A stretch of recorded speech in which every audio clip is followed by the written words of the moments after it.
So George, I'm going to pop down to NZ Insurance tomorrow if you fancy it. Oh, really? Yeah, well, we're not covered now, we're not on halls. Pretty sure I'm covered on my mum's insurance back at home. Are you sure? Do you want to come with me just in case? Nah, I'm too broke at the minute. Okay, fair enough. But casino later? Hello, nice to meet you. Nice to meet you, I'm Lily, how you doing? Hey, I'm Alex. So what can I do for you today? So I've just come in to inquire about getting some insurance for my student house. Yeah, do you know what kind of insurance you're after? Is it just a basic package? Yeah, I just want basic contents Simple insurance. cover. Okay, no problem. Can I just run you through a couple of the details of the contents insurance then? Absolutely. So you would have to keep all of your items kept away in your room. Is this something that you would usually do?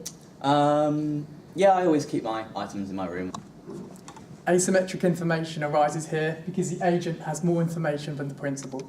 Yeah, I'm out and about. no problem. And if it's anything to do with gadgets or your bike, then of course that would be an extension on the insurance. Is that something you'd be interested in? No, I want to just keep it simple. Stick to the basic package, please. Okay, no problem. So if it's the basic package that you're after, then it'll be about £10 a month. Are you happy to go ahead with that? Yeah, sounds good. Okay, have you got a couple of spare minutes at the moment? Yeah, absolutely. Perfect. So my colleague will run through the details with you, but it's just a few simple basic information.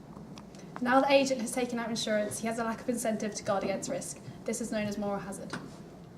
The insurance company is able to assess the risk level of the individual by collecting information on the agent through a form. On this form, the insurance company can find out information such as the student age, income, gender, race, location, and also the level of risk reduction taken by the agent.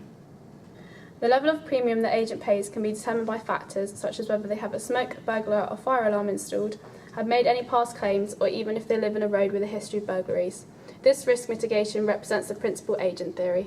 The behaviour of students shows a risk-adverse attitude by obtaining content insurance. The red line represents a linear combination between expected utility and expected income.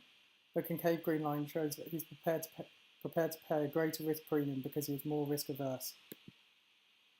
George displays a risk-neutral attitude because his expected income is linear according to expected utility, which is why he doesn't take out any insurance and hopes to free ride from his mum.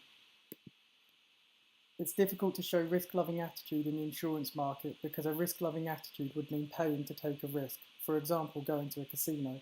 This is shown on this final diagram, the convex green line, which shows that he would have to be paid in order to not face the risk.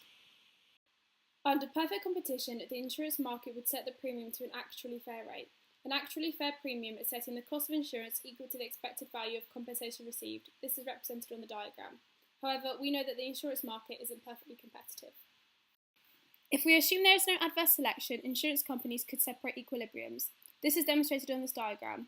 Note we are assuming a high risk and a low risk individual have the same endowment, income, utility function and suffer the same loss. With full information, the insurer can identify the individual's risk level and offer them the appropriate contract along the 4 to 5 degree line. This is shown as AH and AL. However, as there is adverse selection in the market, the insurer aims to address this issue through pooling equilibrium. We take the low risk premium out of the two states and offer it to all agents. This is because low risk individuals would choose A and insurers would realise that high risk individuals would buy contract B. Any agent asking for contract B when A is available reveals himself as high risk, so therefore offers A to all agents to avoid making a loss. In this case of students' contents insurance, a high risk agent is someone who leaves their possessions on display, whereas a low risk agent complies with the requirements of the insurance company.